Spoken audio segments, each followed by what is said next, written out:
Bom dia a todas, todos e todes, com grande satisfação e alegria, né, retornamos aqui ao nosso espaço, né, na TV Desacato, com a programação do Ginga, e que, obviamente, saímos 2 semanas em virtude de um processo cirúrgico que sofri, mas já me encontro restabelecido fisicamente no progresso da recuperação, mas também espiritualmente e emocionalmente para a gente fazer aquela ocupação devida nesse espaço tão importante que é a TV Desacato, que é a TVT, TVT, e a destinação que nos foi ofertado para os debates concernentes à questão das relações étnico-raciais, as suas outras dimensões colocadas na vida social, não só referente à população negra, mas as implicações que isso decorre no trato de qualquer grupamento étnico na constituição de um projeto de nação que representa o Brasil. O Brasil é um projeto de nação. Não conclusivamente, né, dados os percalços que experimentamos aí permanentemente, no que tange à tentativa de sonegação da perspectiva cidadã a muitos dos seus constituintes que fundaram praticamente essa nação e que ainda se encontram à margem do processo social. E isso é importante essa introdução feita, porque o tema de hoje, aqui abordado, será o tema do, da ideia do conservadorismo que nos foi apresentado de maneira mais contundente nos últimos dias aqui em Santa Catarina, especialmente no polo de repercussão política mais, diria assim, apreciado e de referência, que é a capital. Aqui é o palco onde as construções se dão, elas se irradiam imensamente para todo o Estado, vão consolidando ideias, vão consolidando formatos de comportamento e por aí afora. Então, a Câmara Municipal de Florianópolis, ela, na semana que passou, anunciou em todos os jornais, foi anunciado em todos os jornais, a aprovação de um projeto de lei sobre o Dia do Conservador, o Dia do Conservadorismo, algo assim nesse campo, mas o Dia do Conservador.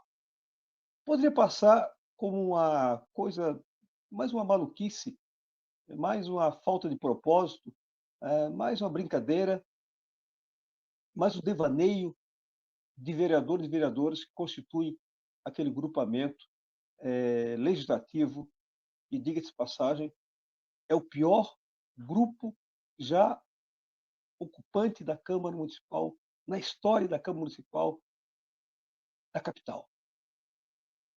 É o grupo mais depreciativo, é o grupo mais corrosivo na sua hegemonia, falando da maioria. Há, obviamente, destaques solenes, importantes, progressistas, dignos no interior do parlamento nessa ideia, nesse momento. Mas no conjunto da obra é o pior quanto hegemonia pujante naquele espaço. É uma hegemonia que acredita que pode fazer tudo em função de um arranjo que não é de brincadeira, que não é o acaso, que não é por descuido, que formula grandes peças, né, no interior da vida legislativa. É óbvio que eles por si, ou per si, não são capazes de elaborar determinadas formulações. Eles têm um arranjo, têm uma assessoria, têm uma diretriz que eles vêm cumprindo regiamente. Como em todo o país, representações desse grupo estão colocadas em todo o parlamento nacional, os parlamentos estaduais, vide Assembleia Legislativa, que é constituído também de grupos desse perfil político-ideológico que se denominam conservadoras. Né? E aqui, na Câmara Municipal, essa turba também chegou. Mas qual é o espanto do conservadorismo? Márcio, nosso país não é um país, na sua natureza, conservadora? Sim, ele foi. É um país que experimentou a escravidão, não vou dizer um país que experimentou a escravidão, um país que pratica a lusodia o racismo, óbvio que ele é um país conservador. Né? Mas a ideia do conservadorismo, ela tem também algumas tintas, nuances, que precisam ser aqui considerados. Tá? Vejamos, então, no conservadorismo da natureza dessa nação, com o passar do tempo, pensamentos outros ingressaram, que modernizaram, que avançaram em vários setores da vida humana, em vários setores o trato com as outras manifestações de vida, como nós costumamos chamar, a outra parte da natureza. Uma parte somos nós, outra parte está aí ao nosso redor, de onde extraímos alimentos, de onde extraímos eh, eh, elementos para a manutenção da nossa saúde, né? Onde extraímos o mineral precioso que é a água, os vegetais, os outros animais que nos servem, para aqueles que consomem carne, nos servem de alimentos na cadeia alimentar, e por aí fora. Nós fomos evoluindo nesses conceitos, fomos evoluindo, conquistas sociais, legislações que aprimoraram modelos, a própria experiência da despedida da escravidão formal é um rompimento com o conservadorismo, tá? Português, natureza, espanhol, natureza, holandês, natureza, e configura todo o nosso espectro de pensamento no Brasil. Né? No âmbito das ciências, os investimentos foram é, instalados no país desde o final do século XIX, século XX, né? A melhoria na educação pública nacional, considerada também aquela que espraiou desde os grupos escolares, as reformas educacionais que ocorreram, né? A necessidade de investimentos públicos na educação, né? A própria Carta dos Direitos Humanos, de 48, fez vicejar um novo andamento para a humanidade, né? Que a humanidade não poderia ser trabalhada tão, tão espetacularmente como a divisão de grupos raciais, como foi uma das razões anunciadas para a Segunda Guerra Mundial. E a Carta dos Direitos Humanos de 48, ela, nos seus 31 artigos, ela organizou uma base de pensamento a modernizar, a desenvolver, a romper com o conservadorismo que infelicitava, que infelicita ainda, em grande parte, um número significativo de pessoas na face da Terra. Então, o conservadorismo se constitui, né, na ideia da manutenção do status quo, da estabilidade de um grupo social minoritário que escraviza, explora, né, um grande outro número de pessoas, com base na afirmação de um valor extraordinário, as tradições, né, a dita família, né, a esses valores que, vejam bem, família, tradição, a propriedade privada, esses são elementos que estavam colocados nos primórdios da nação brasileira.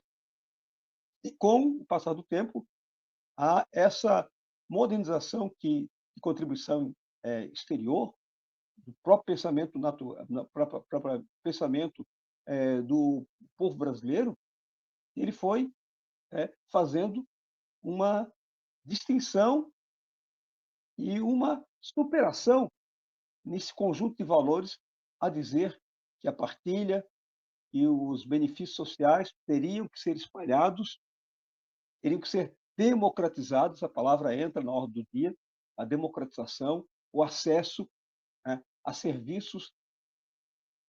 Tudo isso foi consolidando uma nova forma de pensamento que, obviamente, fez diminuir a intensidade, a profundidade das noções conservadoristas.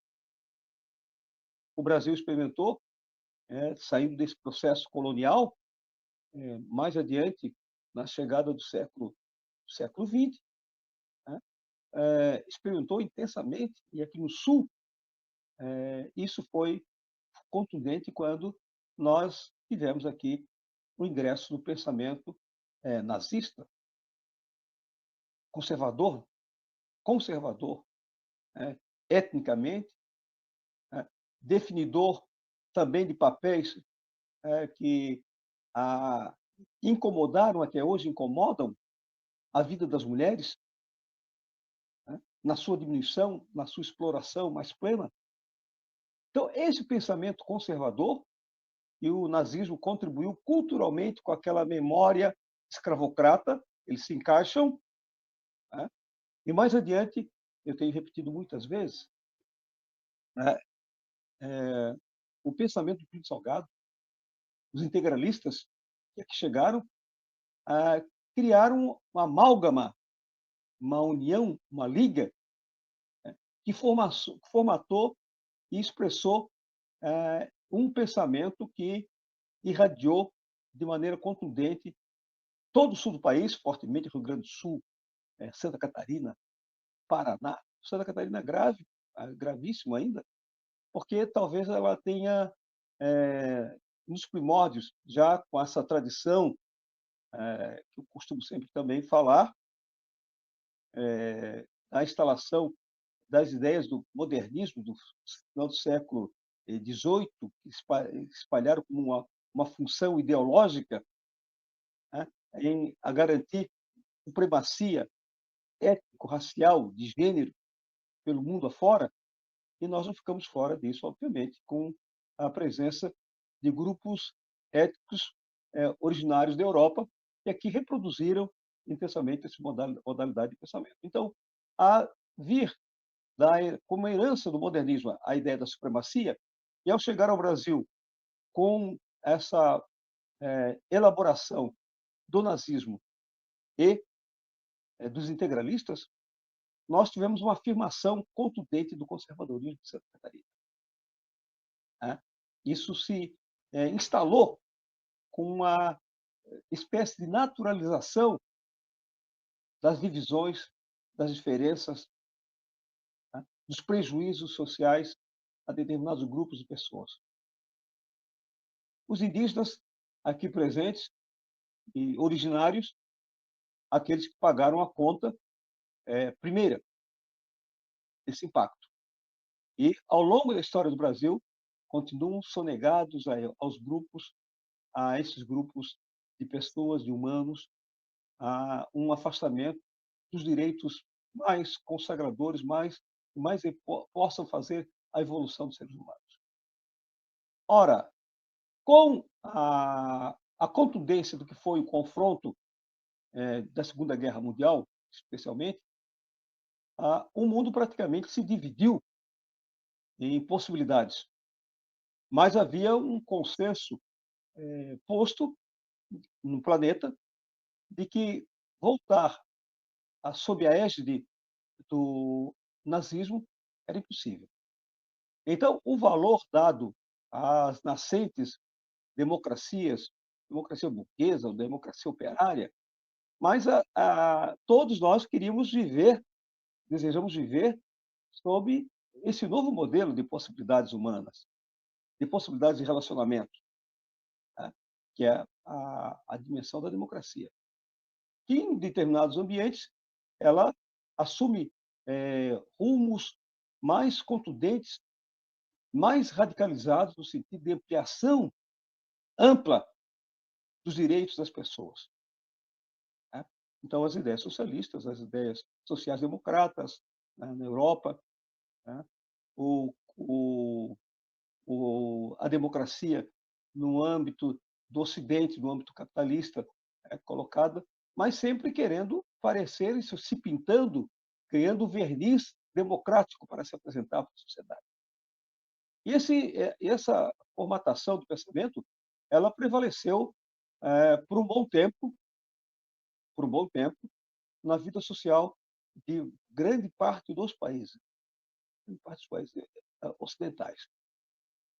Os países europeus, com suas modalidades, também orientais ali na Europa Oriental, mesmo com críticas colocadas, mas um perfil que pretensamente, eh, sob a lógica do socialismo, sob a lógica do comunismo, mas tinham algo em comum, que era o não regresso, que era a não submissão dos homens aos outros homens, no formato escravocrata, e também de classes e também étnico que nós experimentamos.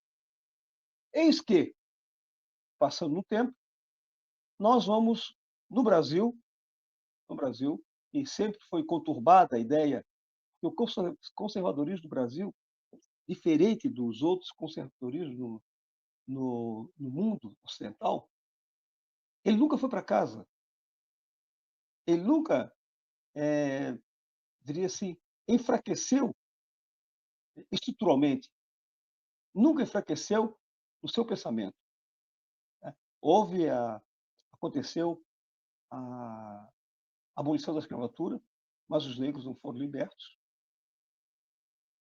Houve Aconteceu, na proximidade daquele tempo, a proclamação, da república, mas isso nunca virou res pública para a maioria.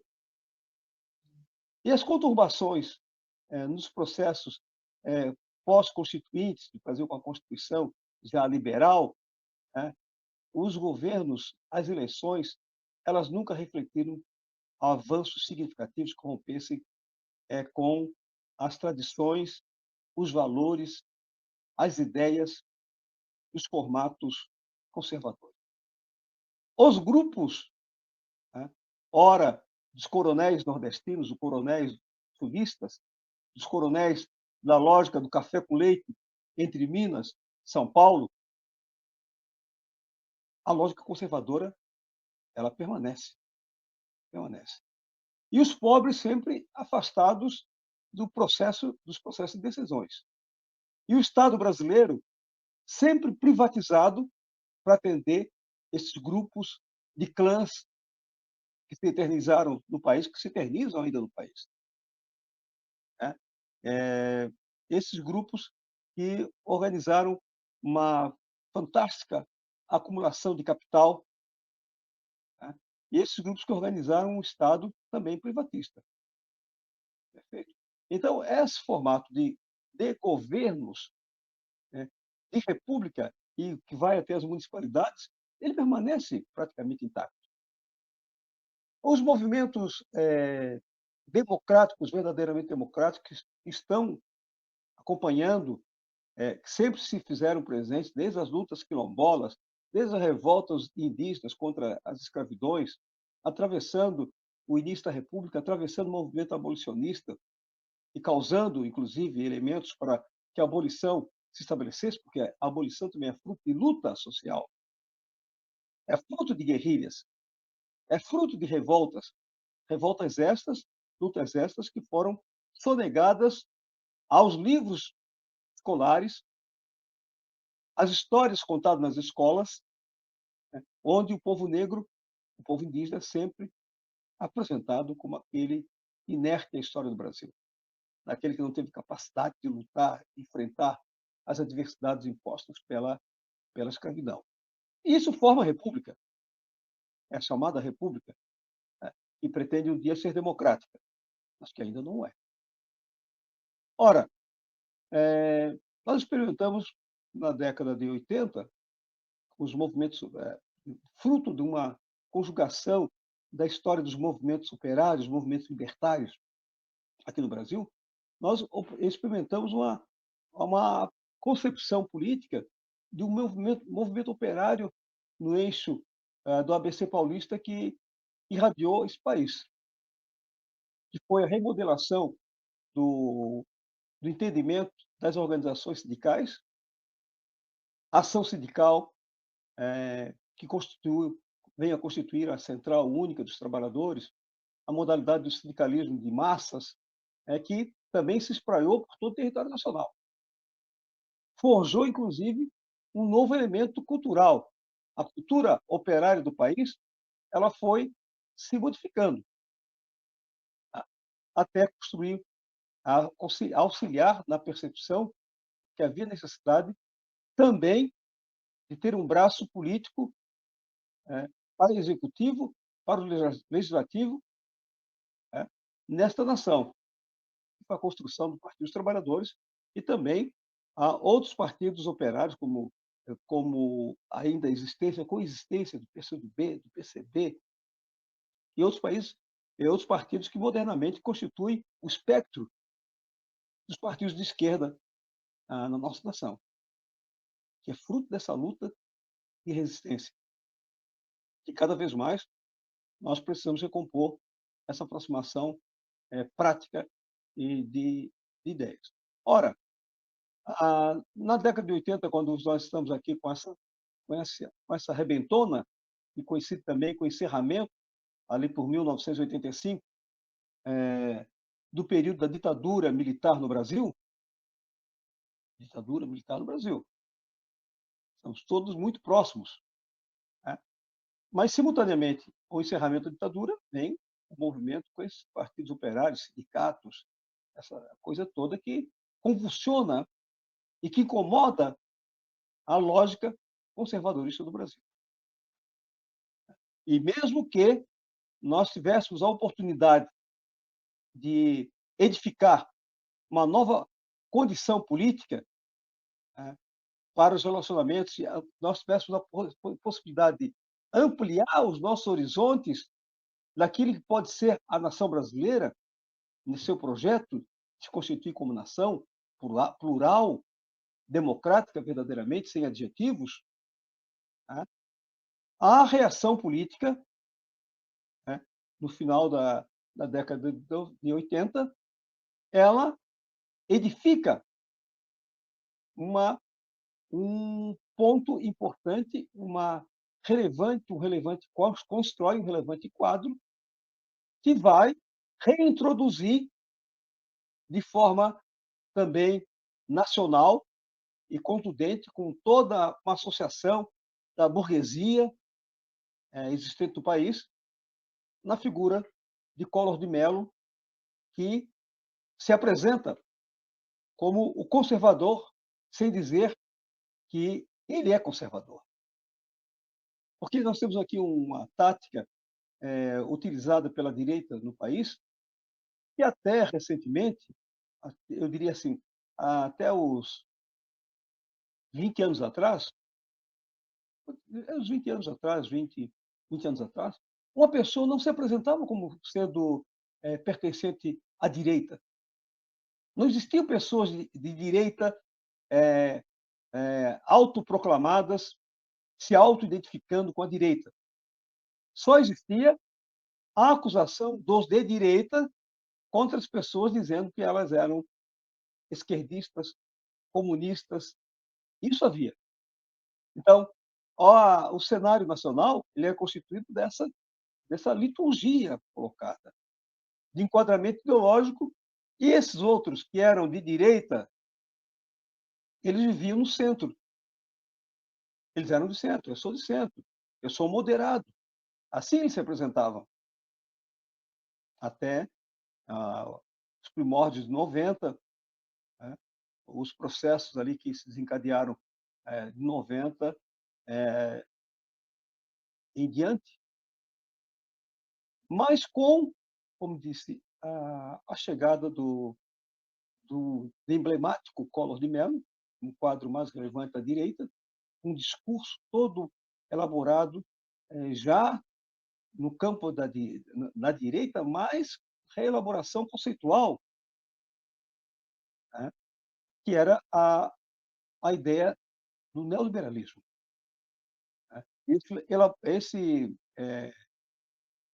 liberalismo político, econômico, que teve ascensão retomada na década de 80, com Margaret Thatcher e Reagan, e aqui na América Latina a representação do Pinochet, isso tudo é retomado com vigor na fala privatista, pretensamente modernizante do Collor e todos os seus quadros nacionais.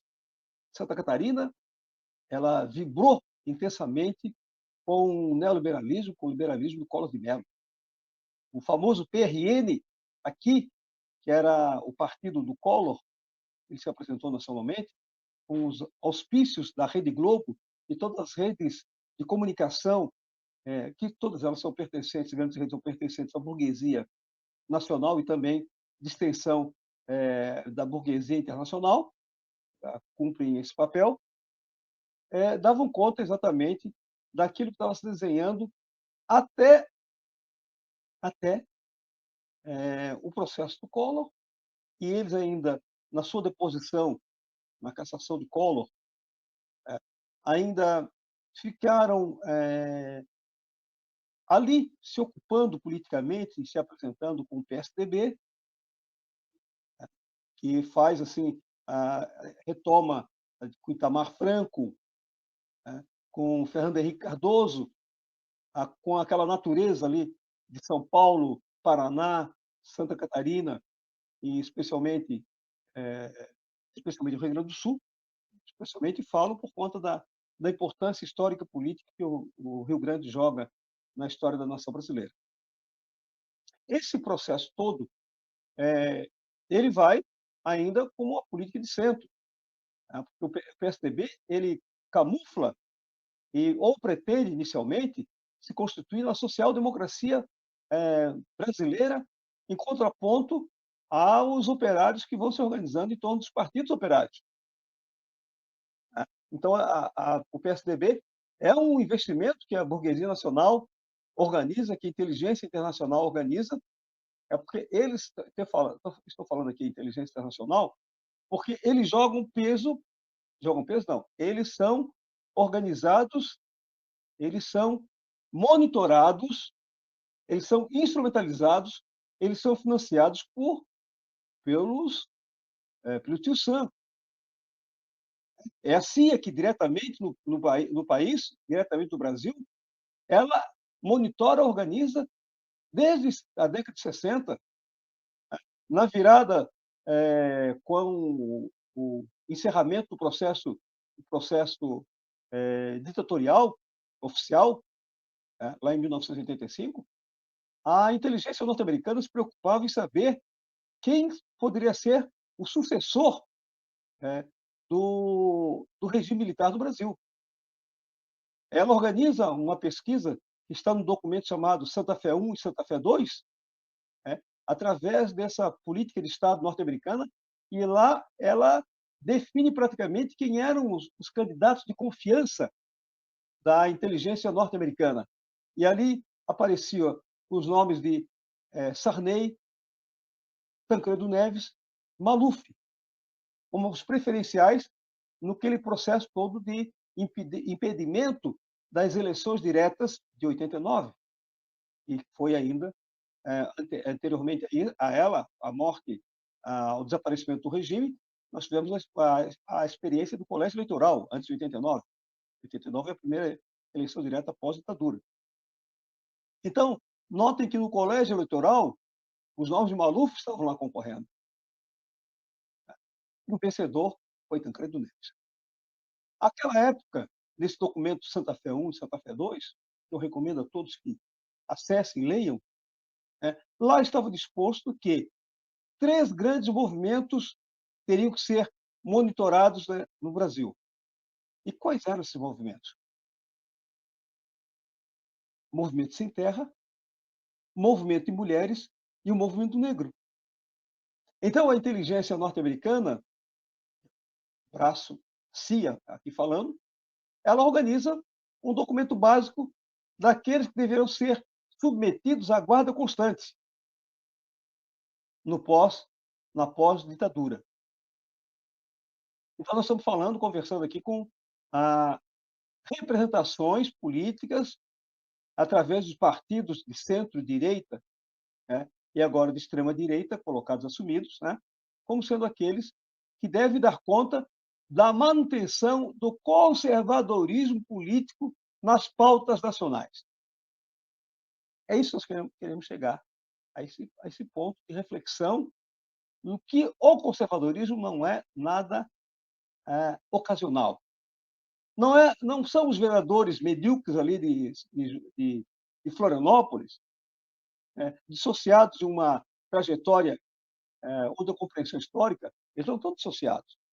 Eles sabem exatamente o papel que estão a cumprir. Eles cumprem agora o papel da renovação conceitual do conservadorismo.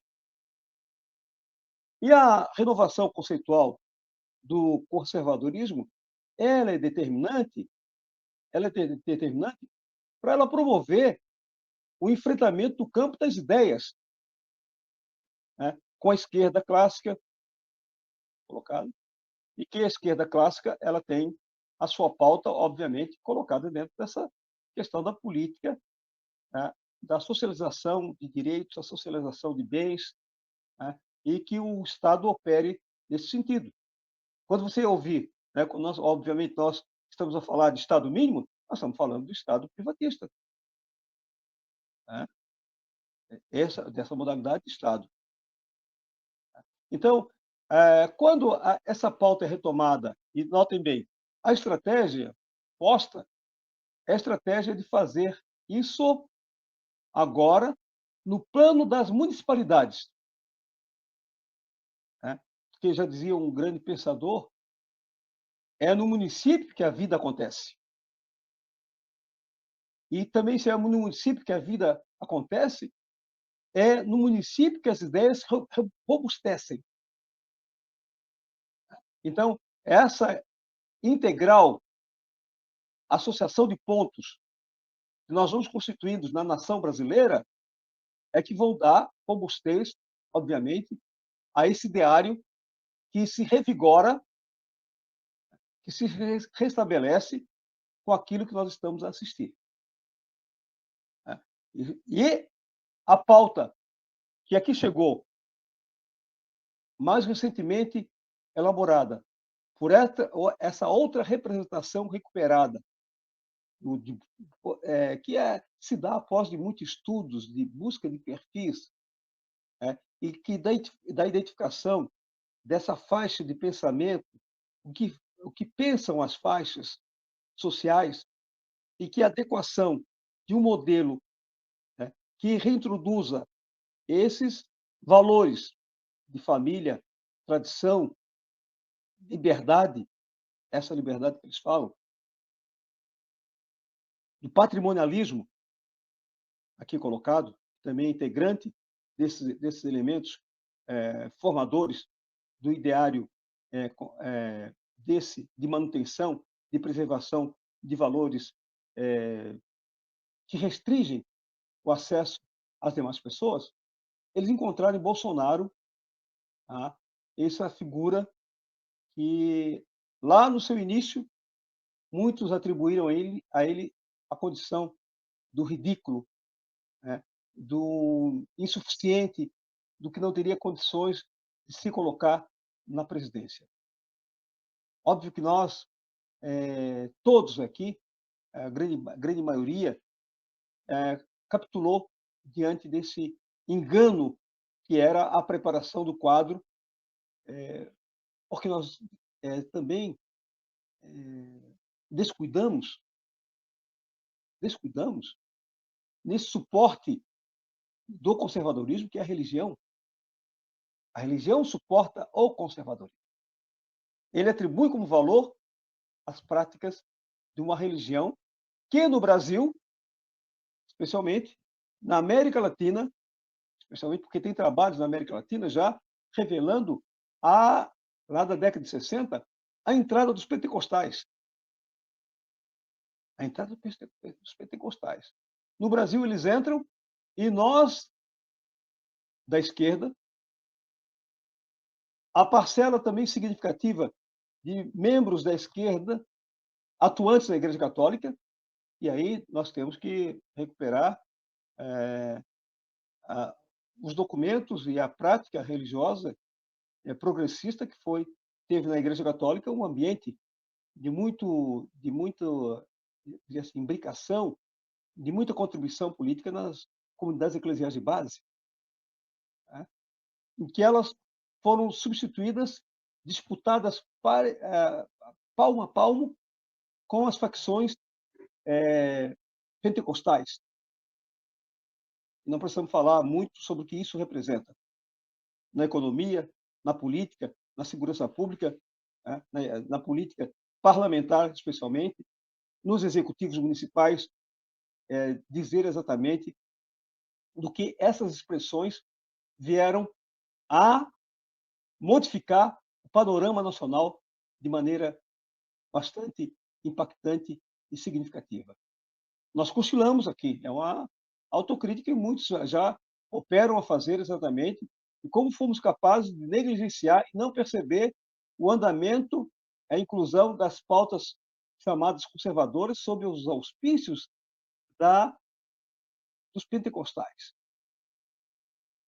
Hoje somam exércitos amplos em todo o território nacional, em toda a América Latina. É porque muitos desses partidos cristãos, né, PDC, essa coisa toda, vinha acompanhada da instrução de quadros da CIA todo, em todo o território.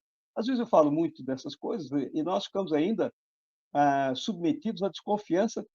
Então, estamos falando de alguma teoria da conspiração, né?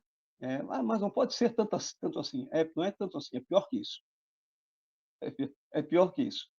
E que nós não fizemos a nossa parte de enfrentamento também político, teórico, investigativo, de revelação e de embate para o que isso representa para todos nós.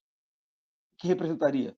Eu lembro agora algumas coisas assim do Brizola, quando lá nos idos de 80, ele retomava esse anúncio da chegada dos pentecostais na política nacional. Brizola anunciava esse tipo de preocupação e talvez ele, por ter estado em tempos fora do Brasil, já pronunciava e já tinha notificado movimentações de estratégias globais no que representa esse tipo de situação. Porque esse tipo de situação está dentro do continente africano. Edir Macedo está no continente africano, está na Holanda. Né? Então, de fato, a disposição desses era, diria assim, era um formato internacional e foi reunindo essas peças todas na retomada da pauta internacional que afaste, que sonegue, né, o contingente, a elaboração política de avanço social.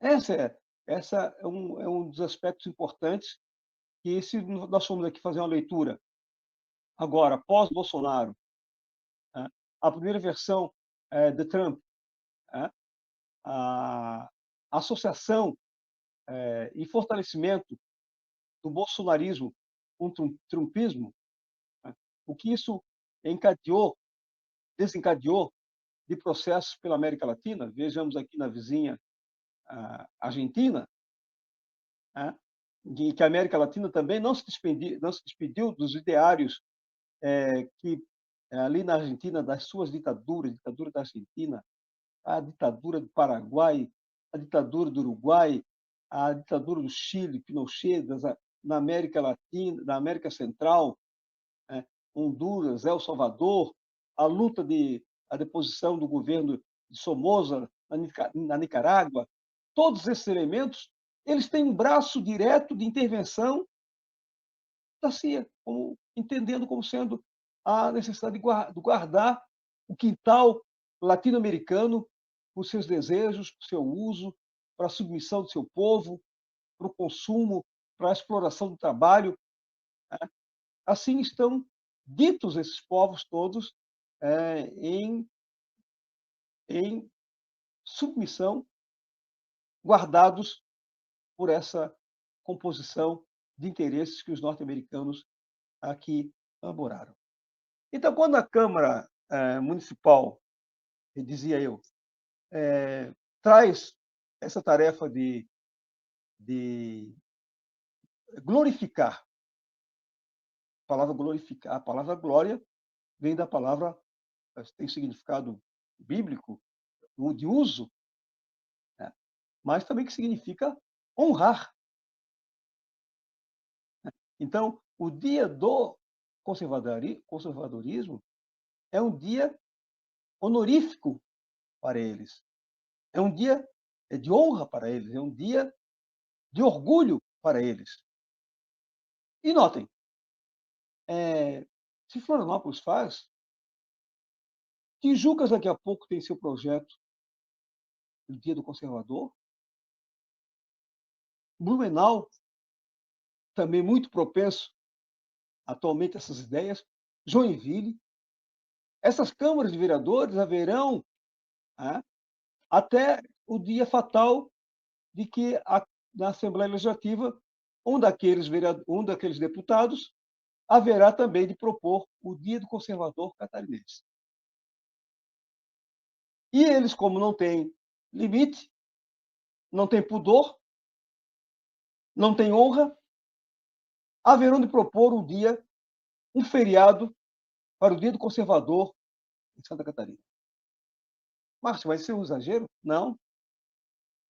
A consolidação, a consolidação de valores exige materialidade em atos. Porque o interesse fundamental é criar, né, um caldo de cultura em que seja eternizado, seja naturalizado uma formulação de pensamento que tenha força ideológica. Aí colocado. A ideologia. Então, a ideologia conservadora massificada, ela cria a condição de império. Nós estamos nacionalmente escutando a ideia dos conservadores. Porque eles agora, como eu disse, não se apresentavam, ele era de centro. Ele nunca era de direita. Agora ele já é conservador. Mas para muitos, ser conservador à distância, o cara diz que é conservador, mas a turma não sabe muito aí na rua o que significa ser um conservador. Mas quando ele tiver mais próximo de si e conseguir identificar e se identificar, ele se identifica porque não haverá oportunidade de ele criar uma outra referência a essa altura, de não ser conservador. Porque a escola, por exemplo, a escola que está sob, no caso de Santa Catarina, no caso da escola catarinense, no caso da escola, das escolas municipais, as escolas estão sendo impedidas de debater o próprio texto constitucional. O professor e a professora que se apresentam debatendo, estudando a Constituição, ele é acusado, ele é acusado, ele é impedido, acusado de ser comunista. Porque quando se quer um currículo neutro, escola sem ideologia, como assim é chamada, a escola sem ideologia é parte do pacote conservadorista. É parte do pacote conservador. Mas então, qual é a ideologia que a escola se serve e a escola se serviu até os últimos 40 anos? Eu diria assim, quando começou-se, então, o processo de redemocratização mais plural, mais amplo, mais abrangente.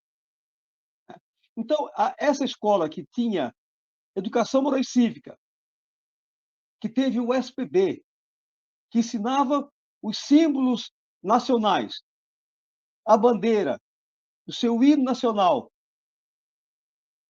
todos de caráter positivista, ela já formatava uma escola com a ideologia do conservadorismo. E contra essa escola, somente o pensamento desenvolto, o pensamento libertário poderia dar conta, ao menos para introduzir uma condição de contraponto nas versões que a escola trazia como versões oficiais. Né? E, nesse sentido, é bom lembrar que o sujeito chamado Getúlio Vargas, que quando ele organiza a educação nacional, é ele que percebe o potencial, ele percebe o potencial ideologizador da escola. A escola como um braço ideólogo do sistema. E ele trata de fazer o controle do livro didático. Os conteúdos do Oiapoque ao Chuí eram controlados por um recém-criado MEC. Então, agora, o controle é que Bolsonaro e sua camarilha tentou impor no controle do MEC, né, ter a escola, ter a educação, ter as universidades como inimigas colocadas no seu projeto conservador, eleger Paulo Freire como inimigo da nação. Os americanos já fizeram a eleição de Gramsci como inimigo da educação nacional, porque aludiam que Gramsci, através de um instrumento renovador da formulação e apresentação de ideias, via cultura, se constitui um sujeito pernicioso, até hoje. No Brasil, Paulo Freire é o eleito como aquele que vai, por intermédio da educação, por intermédio de novos sistemas educacionais, pelo intermédio da inclusão política, por intermédio da concepção da ação do educador como sendo, e da educadora como sendo uma ação eminentemente política, quando ele fala nesses termos, ele incomoda exatamente a manutenção do conservadorismo. Então, notem que temos que comentar a respeito de que essa condição conservadora posta, e eu quero aqui chamar, fiz uma relaçãozinha na preparação dessa nossa conversa, eu fiz uma questão aqui de relacionar algumas perguntas ao término de algumas apresentações para entendermos e debatermos mais intensamente que, ao conservadorismo, nós temos que ter uma disposição infinita de enfrentamento. Difundir a intencionalidade de uma simples comenda, de uma simples medalha, de um simples diploma ali na Câmara de Vereadores, onde se reúne quem é o mais conservador da cidade, vai lá, dá uma medalha, dá um beijo na testa, dá um cumprimento, faz um afago. É muito mais do que isso. É uma trama organizada da supressão de direitos. É uma trama organizada da submissão da vida. É uma trama de retrocesso político e existencial. É uma trama de retrocesso filosófico. É disso que nós estamos falando. Por isso, a Câmara de Vereadores de Florianópolis merece todo o nosso empenho em não admitir como natural, não admitir como pequena, não admitir como uma tentativa tão somente comemorativa, e enfrentá-la, porque ela é aquilo que uma proposta política ideológica precisa. É aderência social. É aderência social. Vocês imaginem ainda, na difusão disso, os vereadores vão, então, agora pegar famílias dessa cidade. São famílias de uma tradição judaico-portuguesa, ibérica. É assim, Florianópolis, na sua natureza. Florianópolis é isso. Ela tem a dimensão de judeus, portugueses, os cristãos novos que aqui habitam, e tem, vocês assistam às predileções históricas de votação dos florianopolitanos. Foi duro o rompimento daquelas bolhas que associavam o comportamento do florianopolitano, e digo mais, para incômodo de muitos, quando o florianopolitano foi transformado em Manezinho, houve um retrocesso político-cultural dessa cidade. Porque o Manezinho, conceitualmente, que também não é nada gratuito, ele tem uma dimensão conservadora da sua presença. Notem, ele tem a dimensão conservadora da sua presença. Veja os valores que o Manezinho, que o manezês cultiva. E vejam quem são as pessoas que nos primórdios se intitularam e foram reconhecidas como manezinhas na cidade. Estou falando aqui de algo que eu sempre mexo, que sempre é polêmico fazer. Mas a profissão de professor é polêmica. A profissão de ativista é ser polêmico. Senão, ele não é nenhuma das coisas. Não é professor, não professa, ele não é professor porque não polemiza.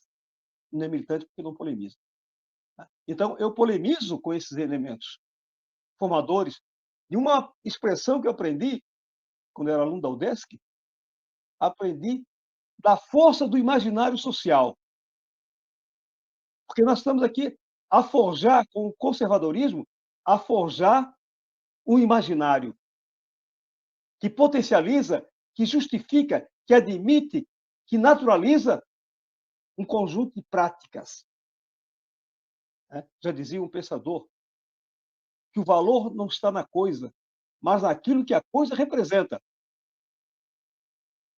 E que, portanto, a destruição do imaginário conservador é necessário que o façamos no campo político, no campo das consequências políticas. E aí nós temos que travar, em Florianópolis também, uma nova dimensão da nossa luta. Porque,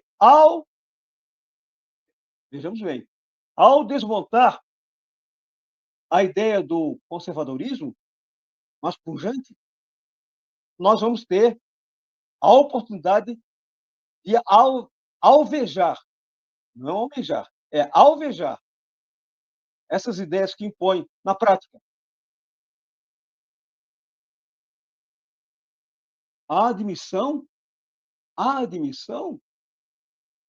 da redução do atendimento da saúde pública, a entrega da saúde pública à dimensão privatista, terceirizada, na gestão da saúde do nosso município. É também por intermédio do conservadorismo que essas ideias se organizam. Porque o Estado mínimo é parte da pauta conservadorista. Ao falarmos também aqui, vocês vejam, olhe só, uma coisa é grave. Nós tivemos na eleição no ano passado, no dia da entrega da medalha Antonieta de Barros, que é uma homenagem às mulheres lutadoras de Santa Catarina, de Florianópolis, onde nasceu Antonieta, que enfrentou o conservadorismo na década de 30. Ela enfrenta o conservadorismo. Eles trouxeram homenagearam, o ano passado, a medalha Antonieta de Barros para uma representação conservadora, de direita, de extrema-direita.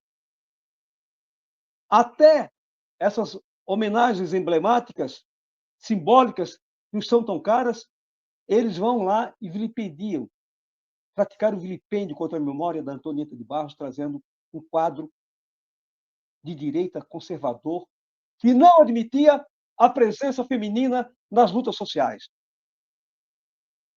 Esse é o salto qualitativo para perceber como estamos num processo de uma modalidade de guerrilha. Uma guerrilha cultural, no momento, mas ela é uma guerrilha que, da cultura, ela estrutura as possibilidades reais de vida. A cultura estrutura as possibilidades reais de vida.